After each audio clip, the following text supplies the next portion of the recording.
Hello students, अब हम discuss करेंगे जल के क्या कार्य हैं। हमारे शरीर में हमने अभी देखा कि जल कहाँ कहाँ से हमें प्राप्त होता है, ठीक है, और जल का बैलेंस क्या होता है ये हमने सबने समझ लिया। अब हम देखेंगे कि इसके क्या कार्य हैं, हमारे शरीर में जल क्यों महत्वपूर्ण है। तो पहला इसका कार्य है, जल कोशिकाओं के अंदर होने वाली रासायनिक क्रियाओं के में घोलक के रूप में कार्य करता है। वेरी सिंपल, हमारे शरीर में कुछ ना कुछ रासायनिक क्रियाएं होती रहती हैं और उन रासायनिक क्रियाओं के लिए जल जो है घोलक के रूप में, सॉल्वेंट के रूप में कार्य करता है। इसका सिंपल हम एग्जांपल लेते हैं, हमारा डाइजेस्टिव सिस्टम। हम मुंह में भोजन डालते हैं, तो मुंह में जैसे ही भोजन डालते हैं तो भोजन का पाचन शुरू होता है। वो पाचन किससे होता है? लार रस से। लार ग्रंथियों से लार रस निकलता है जिसमें टाइलिन एंजाइम होता है और वो कार्बोहाइड्रेट का पाचन करता है। और अब अगर हम देखें तो वो लार रस जो है भोजन को गीला कर देता है, चिपचिपा बना देता है और हम अंदर आसानी से निकल पाते हैं। तो ये किसकी वजह से हुआ? लार रस में क्या था? जल, यानी कि भोजन को गीला करना। और उस लार रस में, जल में टाइलिन एंजाइम मिल जाता है जो कि भोजन को पाचन शुरू कर देता है। यानी कि ये एक हम कह सकते हैं कि घोलक के रूप में काम करता है। उसके बाद हमारा भोजन अमाशय में जाता है, वहां पे फिर एंजाइम निकलता है। वो एंजाइम में HCl है, पेप्सिन है, वो सब किसमें है? जल। जल के अंदर एंजाइम्स होते हैं और वो अपनी क्रिया करते हैं। देन कंप्लीट अपना जो छोटी आंत में जो भी रस निकल रहे हैं, एंजाइम्स आ रहे हैं, पित्त रस आ रहे हैं, सब में जल होता है और ये जल ऐसा सॉल्वेंट कार्य करते हैं। और फिर उसके बाद जब भोजन का अवशोषण होता है तो किसमें होता है? रक्त में और लसिका में, यानी कि उनमें भी जल की मात्रा होती है और वो अवशोषित पदार्थों को हर कोशिका तक पहुंचाते हैं। तो ये एक बहुत बड़ा कार्य है जल का कि वो रासायनिक क्रिया करता है, भोजन को पचाने में सहायता करता है, उसके द्वारा पोषक तत्व पहुंचाए जाते हैं। व्यर्थ पदार्थ जो होते हैं वो जो है उसके फेफड़ों तक पहुंचते हैं रक्त के द्वारा। इसके अलावा किडनीज में रक्त जाता है, छनता है और वहां से यूरिया, यूरिक एसिड जो विषैले पदार्थ हैं जिनकी हमारे शरीर को जरूरत नहीं है, वो सब पहुंचाता है। तो इस अवशोषण द्वारा पोषक तत्वों को कोशिकाओं तक पहुंचाना, ये हम ये कह सकते हैं कि ये सब क्रियाएं जो है वो जल के द्वारा होती है। तो ये बहुत महत्वपूर्ण कार्य है जल का। सेकंड इसका कार्य है शरीर के तापक्रम को नियमित रखना, यानी कि हमारा जो बॉडी टेम्परेचर है उसको नियमित करते हैं। आपने देखा होगा कि कई बार हमें बुखार हो जाता है, हमारा शरीर के अंदर का तापक्रम बढ़ता है तो हम दवाई लेते हैं तो क्या होता है? पसीना आता है, पसीने के द्वारा वो ताप बाहर निकल जाता है और हमारे थोड़ी देर में तापमान जो है वो नॉर्मल हो जाता है। यानी कि जो जल है वो हमारे शरीर के तापक्रम को मेंटेन करके रखता है। अधिक तापक्रम होने पर पसीने द्वारा वो बाहर निकल जाता है। और आपने देखा होगा कि सर्दियों में हम गर्म कपड़े पहनते हैं ताकि हमारा जो तापक्रम है वो मेंटेन रहे, हमें बाहर की ठंड अंदर नहीं जाए। तो ये जो जल है वो हमारे शरीर में तापक्रम को संतुलित बनाकर रखता है, नॉर्मल बॉडी टेम्परेचर मेंटेन करके रखता है। यदि अधिक तापक्रम होता है तो वो जल के द्वारा बाहर निकल जाता है, पसीने के रूप में, मूत्र के रूप में।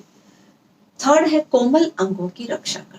हमारे शरीर में अगर हम देखें तो त्वचा के नीचे, ऊतकों के बाहर सब जगह जल होता है।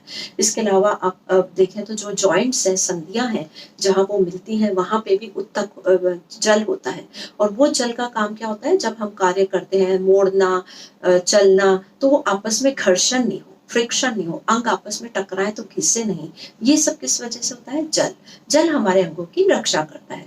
मस्तिष्क है हमारी, उसमें भी जल का हम ये कह सकते हैं आवरण टाइप होता है जो कि हमारे मस्तिष्क को प्रोटेक्ट करता है। हर अंग के बाहर जो आवरण होता है, दोहरी झिल्ली होती है जिसमें से द्रव्य निकलता रहता है, उसको चिकना बनाए रखता है, उसको लुब्रिकेट करता है, हम कह सकते हैं स्नेहित द्रव्य होता है, ताकि हमारे जो अंग है वो सुरक्षित रहे, घिसे नहीं और उनकी प्रोटेक्शन होता रहे। तो ये बहुत बड़ा कार्य है जल का, वो हमारे नाजुक अंगों की रक्षा करता है। स्नेहक का कार्य करता है, जैसे कि लुब्रिकेशन, यानी कि जो हमारे अंग है उनके चारों तरफ दोहरी झिल्ली होती है, दोहरी परत होती है जिसमें एक स्नेहक द्रव्य निकलता रहता है जो कि उसको लुब्रिकेट करता है। तो अंग, जब हम ये कह सकते हैं कि प्रसारण और संकुचन होता है, जब प्रसारण होता है, अंग अपने आकार से बड़े होते हैं तो आसपास जो दूसरे अंगों से टकराए तो उस समय लुब्रिकेशन की वजह से उसमें घर्षण नहीं होता।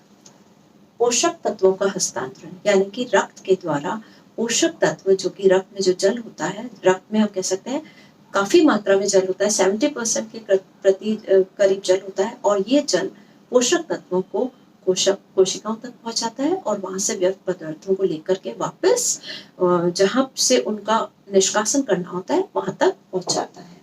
निरुपयोगी पदार्थों को शरीर से बाहर निकालना, यानी कि कार्बन डाइऑक्साइड जो है वो रक्त द्वारा हृदय में जाती है, वहां से फुफ्फुस में जाती है और हम वायु द्वारा बाहर निकालते हैं।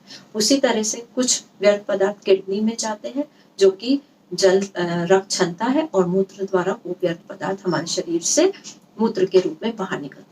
कुछ पदार्थ जो होते हैं वो पसीने के रूप में हमारे शरीर से बाहर निकलते हैं। तो जल का काम है हमारे शरीर से निरुपयोगी पदार्थ, जो पदार्थ हमें जरूरत नहीं होती, उनको अपने साथ बाहर निकालना।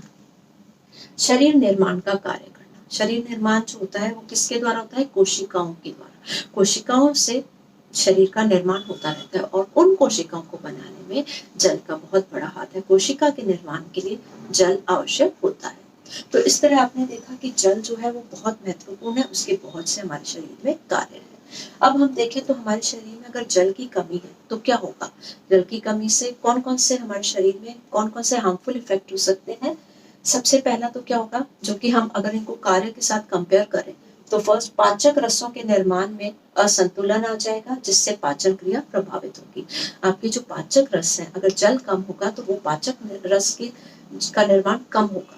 अगर वो एंजाइम्स कम बनेंगे, आपके डाइजेस्टिव जूसेस कम बनेंगे, तो food digestion will be affected. Both are related, क्योंकि जल जो है वो पाचक रसों में हमें मिल करके और हमारे फूड को डाइजेस्ट कर रहा है, लेकिन जल कम होगा तो पाचक रस कम बनेंगे और फूड डाइजेशन में इफेक्ट आएगा। शरीर में उत्पन्न जो गंदगी है वो ठीक से बाहर नहीं निकल पाएगी। अगर हम जल नहीं लेंगे तो मूत्र ज्यादा नहीं बनेगा, पसीना नहीं आएगा, तो उससे क्या होगा कि शरीर से जो पदार्थ हमें बाहर निकालने हैं, जो हमारे शरीर में विष का काम करते हैं, वो प्रॉपर्ली नहीं निकल पाएंगे। तो ये इसका बहुत महत्वपूर्ण कार्य है। शरीर का वजन कम होने लगेगा, जल की मात्रा कम होती है तो हमारा बॉडी का वेट लॉस होने लगता है। स्वभाव अशांत व चिड़चिड़ा हो जाएगा। नेचुरल है, हम कमजोरी आएगी तो हमारा जो नेचर है वो बहुत चिड़चिड़ा हो जाएगा, अशांत सा महसूस करेंगे, कमजोरी महसूस करेंगे। शारीरिक वृद्धि प्रभावित होगी, यानी कि ग्रोथ भी कम होगा, हमारे शरीर की ग्रोथ विल बी इफेक्टेड अगर हम पानी की मात्रा कम लेते हैं। अंतः कोशिका द्रव्य तथा बाह्य कोशिका द्रव्य में कमी आ जाएगी, क्योंकि हमने देखा कि जो वाटर है वो 50% जल अंतः कोशिका पदार्थ में है और 17% जल बाह्य कोशिका पदार्थ में। तो ये जल अगर कम होगा तो अंतः कोशिका पदार्थ और बाह्य कोशिका पदार्थ दोनों में पानी की कमी हो जाएगी और शरीर के जो निर्माण हो रहा है, नई कोशिकाओं का निर्माण है, उस पे इफेक्ट आएगा और उससे हमारी ग्रोथ पे इफेक्ट आएगा। शरीर में 5 से 10 लीटर जल की कमी से निर्जलीकरण की गंभीर अवस्था आ जाती है, यानी कि हम अगर शरीर में डिहाइड्रेशन हो जाता है, हमारे शरीर में जल की कमी आ जाती है, और यदि 15 लीटर का जल कम हो जाएगा तो कई बार हमारे व्यक्ति की मृत्यु हो जाती है। अगर जल कम है हमारे शरीर में तो बहुत अधिक कमजोरी आएगी, चक्कर आने लग जाएंगे, और अगर फिर भी जल की पूर्ति नहीं होती तो कई बार व्यक्ति की मृत्यु भी हो जाती है। अब हम बात करें कि हमें जल कितना प्रतिदिन लेना चाहिए। वैसे तो जल जो है उसका इंटेक जो है हमारी कैलोरीज पे डिपेंड करता है। जल की जो दैनिक मांग है वो भोजन की प्रति कैलोरी पर 1 ml जल पीना चाहिए, यानी कि कोई 2100 कैलोरी ले रहा है तो उसको 2100 मिलीलीटर जल की आवश्यकता होती है, डिपेंड्स अपॉन आवर वेट। लेकिन हम जनरली कहते हैं कि हमें 6 से 8 जो पानी है, ग्लास का पानी रोज जरूर पीना चाहिए। बहुत अधिक भी नुकसानदायक है, बहुत कम भी नुकसानदायक है, तो हमें इतना जल रोज लेना चाहिए, 2 से 2.5 लीटर जल। जल की प्रतिदिन की जो मांग है वो कुछ फैक्टर्स पे डिपेंड करती है। वैसे तो एक हम कह रहे हैं कि 6 से 8 गिलास लो, पर कई बार जल की मात्रा हमें अधिक लेनी पड़ती है। वो कौन से फैक्टर्स हो सकते हैं जो कि आपकी जल की मात्रा को निर्धारित करेंगे? सबसे पहले क्रियाशीलता, यानी कि आप कितने एक्टिव हो। आप जितना अधिक फिजिकल वर्क कर रहे हैं, जितना अधिक हार्ड वर्क कर रहे हैं, जिसमें पसीना बहुत आ रहा है, तो आपके जल की मात्रा बढ़ जाएगी, आपको अधिक जल लेना पड़ेगा।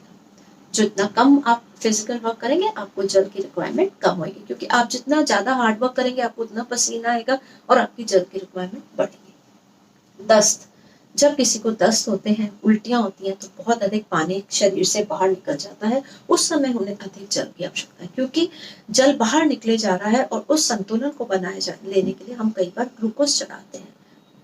जब आपको फूड डाइजेस्ट नहीं हो रहा है तो उनको डायरेक्ट जल देते हैं ग्लूकोज के साथ, ताकि उसके शरीर में वाटर बैलेंस बना रहे। थर्ड, गर्मी वक्त जब पसीना ज्यादा आता है, जब बहुत अधिक गर्मी होती है, तो उस समय हमें जल ज्यादा लेना चाहिए, क्योंकि आपका बहुत अधिक जल जो है वो पसीने से बाहर निकल जाता है। कोई बहुत अधिक एक्सरसाइज कर रहा है, खूब पसीना आ रहा है, तो उससे जल की रिक्वायरमेंट ज्यादा है। देन धात्री माता जो है, उसको साधारण स्त्री को अगर हम लैक्टेटिंग मदर यानी कि जो दूध पिलाने वाली माँ है, तो हमने पहले देखा दूध से जल का निष्कासन हो रहा है, वो बच्चे को दूध पिला रही है तो उसका जल का निष्कासन हो रहा है। तो जो धात्री माता है उसको साधारण स्त्री की अपेक्षा जल ज्यादा आवश्यक होता है। तो इस तरह आपने देखा कि ये कुछ फैक्टर्स हैं जो कि हमारे जल की मात्रा को प्रभावित करेंगे, पर वैसे हम देखें तो हमारी जल की रिक्वायरमेंट हमारे बॉडी वेट के अनुसार होती है, हमारी कैलोरी रिक्वायरमेंट के अनुसार होती है। हम कितनी कैलोरीज ले रहे हैं उतने मिलीलीटर हमें जल की आवश्यकता होती है। अगर आपको कभी भी लगे कि हमारे शरीर में कमजोरी आ रही है, पसीना ज्यादा आ रहा है, आपने बहुत हार्ड वर्क किया है, आपने बहुत अधिक भाग के आए हो या कोई एक्सरसाइज की है, तो आप तब जल की मात्रा उसको बढ़ा सकते हैं, ताकि हमारे शरीर में जल का संतुलन जो है वो बना रहे।